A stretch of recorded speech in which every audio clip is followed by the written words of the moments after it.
আসসালামু আলাইকুম রহমতুল্লাহ। প্রিয় শ্রোতা মণ্ডলী, আজকে আপনাদের সামনে প্রথম দার্সে আলোচনা করব হাদিস শব্দের শাব্দিক অর্থ, পারিভাষিক অর্থ ও হাদিস মান্যতা দেওয়ার সম্পর্কে দলিল সমূহ। হাদিস শব্দের শাব্দিক অর্থ হচ্ছে নতুন, পারিভাষিক অর্থ হচ্ছে রাসূলুল্লাহ সাল্লাল্লাহু আলাইহি ওয়াসাল্লামের কথা, কর্ম, মৌন সমর্থন ও সিফাতকে হাদিস বলা হয়। হাদিস মান্যতা দেওয়া সম্পর্কে পবিত্র কোরআনে একাধিক আয়াত রয়েছে, যথা মহান আল্লাহ তাআলা বলেন সূরা হিজর সূরা নম্বর 15 আয়াত নম্বর 9, ইন্না নাহনু নাজ্জালনা যিকরা ওয়া ইন্না লাহু লাহাফিদুন, নিশ্চয়ই আমি জিক্র নাজিল করেছি আর আমি জিক্রের হেফাজত করব। এখানে জিক্র বলতে ওয়াহিকে বোঝানো হয়েছে, আর ওয়াহি হচ্ছে দুই প্রকারের, ওয়াহি মাতলু তথা কোরআন মাজিদ, ওয়াহি গায়র মাতলু মানে হচ্ছে হাদিস। মহান আল্লাহ তাআলা তিনি আরও বলেন সূরা নাজম সূরা নম্বর 53 আয়াত নম্বর 3-4, ওয়ামা ইয়ানতিকু আনিল হাওয়া ইন হুয়া ইল্লা ওয়াহয়ুন ইউহা, অর্থাৎ মুহাম্মদ সাল্লাল্লাহু আলাইহি ওয়াসাল্লাম শরীয়তের ব্যাপারে নিজের ব্যক্তিগত কোনো কথা বলেননি, যা বলেছেন সবই হচ্ছে ওয়াহি। মহান আল্লাহ তাআলা তিনি আরও বলেন ওমা আতাকুমুর রাসূল ফাখুযুহু ওমা নাহাকুম আনহু ফান্তাহু, সূরা হাশর সূরা নম্বর 59 আয়াত নম্বর 7। রাসূলুল্লাহ তোমাদের যা দেন তা তোমরা গ্রহণ করো এবং যা নিষেধ করেন তা তোমরা বর্জন করো। রাসূলুল্লাহ সাল্লাল্লাহু আলাইহি ওয়াসাল্লাম তিনি বলেছেন মুয়াত্তা মালিকের হাদিস, তোমাদের মাঝে আমি দুটি জিনিস রেখে যাচ্ছি, তারাকতু ফীকুম আমরাইনি লান তাদিল্লু মা তামাসসাকতুম বিহিমা কিতাবাল্লাহি ওয়া সুন্নাত রাসূলি, আমি তোমাদের মাঝে দুটি জিনিস রেখে যাচ্ছি, এক আল্লাহ তাআলার কিতাব তথা কোরআন মাজিদ, দুই হাদিস। আরও দলিল রয়েছে রাসূলুল্লাহ সাল্লাল্লাহু আলাইহি ওয়াসাল্লাম তিনি সুনানে তিরমিজি ও আবু দাউদের হাদিসের মধ্যে বলেছেন বানি ইসরাইলের দল 71, আবার কোনো হাদিসে আছে 72 দলে বিভক্ত হয়েছিল।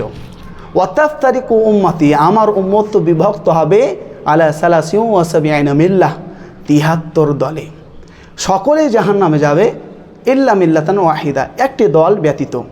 সাহাবা একরাম জিজ্ঞাসা করলেন সেই দলটি কি, কারা?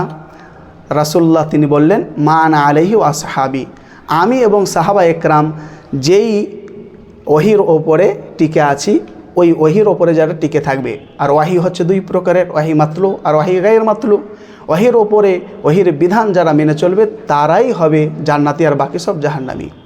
প্রিয় শ্রোতা মণ্ডলী, হাদিস মানা সম্পর্কে অসংখ্য দলিল রয়েছে। সুনানে আবু দাউদের রাসূলুল্লাহ সাল্লাল্লাহু আলাইহি ওয়াসাল্লামের ভবিষ্যৎবাণী, লা উলফিয়ান্না আহদাকুম মুত্তাকিয়ান আলা আরিকাতিহি ইয়াতিহি আমরুন মিম্মা আমারতু বিহি আও নাহাইতু আনহু, তোমাদের কাছে এমন একটি সময় আসবে কোনো ব্যক্তিকে জিজ্ঞাসা করা হবে হালাল হারাম সম্পর্কে, যা আমি আদেশ করেছি এবং যা আমি নিষেধ করেছি এই সম্পর্কে, তখন সে বলবে মা ওয়াজাদনা ফি কিতাবিল্লাহ ইত্তাবা'নাহু, আমরা যা কোরআন মাজিদে পাবো তাই মানব, আর কোরআন মাজিদে যা আমরা পাবো না তা মানব না।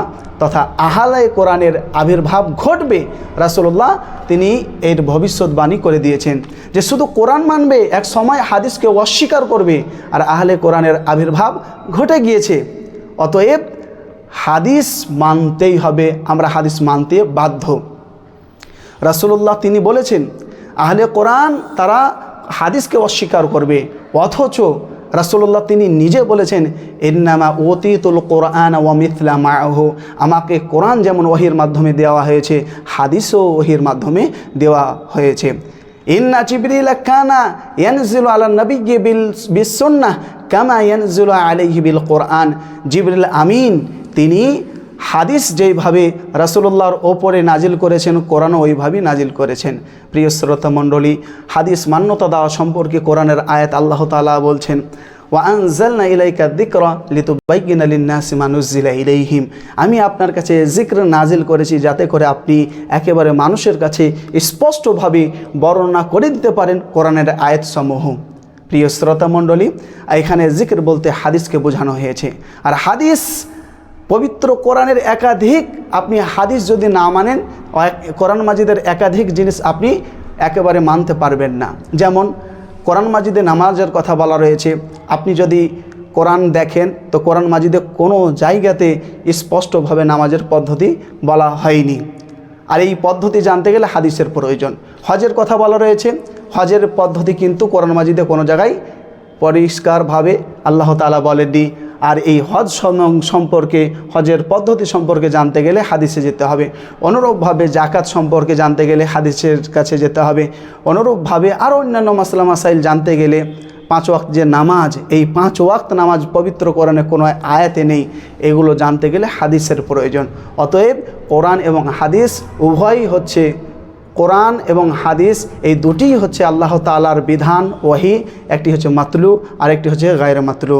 প্রিয় শ্রোতা মণ্ডলী, আল্লাহ তাআলার কাছে দোয়া আমরা যেন বুলুগুল মারামের প্রথম দার্সকে শোনে আমলে বাস্তবায়ন করতে পারি এবং যতগুলো বিদাতি ফিরকা রয়েছে, দল রয়েছে, সেগুলো থেকে আমরা যেন সাবধান এবং সতর্ক থাকতে পারি। আরেকটি হাদিস আমি বলবো অবশেষে, তা হচ্ছে রাসূলুল্লাহ তিনি বলেছেন, লা তাজালু তাইফাতুম মিন উম্মতি মানসুরিন লা ইয়াদুররুহুম মান খাযালাহুম। সদা সর্বদা একটি দল থাকবে হকের ওপরে, তারা অন্যায়ের বিরুদ্ধে লড়াই করবে। লড়াই বলতে কলমের মাধ্যমে, মৌখিকভাবে এবং সশরীরেও করতে পারে। সেই দলটি কারা? আলী ইবনুল মাদিনী তিনি বলেছেন, ইমাম বুখারীর শিক্ষক, মিশকাতের 585 নম্বর পৃষ্ঠাতে একথা লেখা আছে। তারা কারা? হোম আহলুল হাদিস, তারা হচ্ছে আহলুল হাদিস। এই হাদিস থেকে প্রমাণ হয় যে যারা কোরআন এবং হাদিসের অনুসরণ করে তাদেরকেই বলা হয় আহলুল হাদিস, তথা কোরআন এবং হাদিসকে মান্যতা দিতে হবে। অবশেষে আল্লাহ তাআলার কাছে দোয়া, হে আল্লাহ তুমি আমাদেরকে শোনার ও মানার তৌফিক দান করো।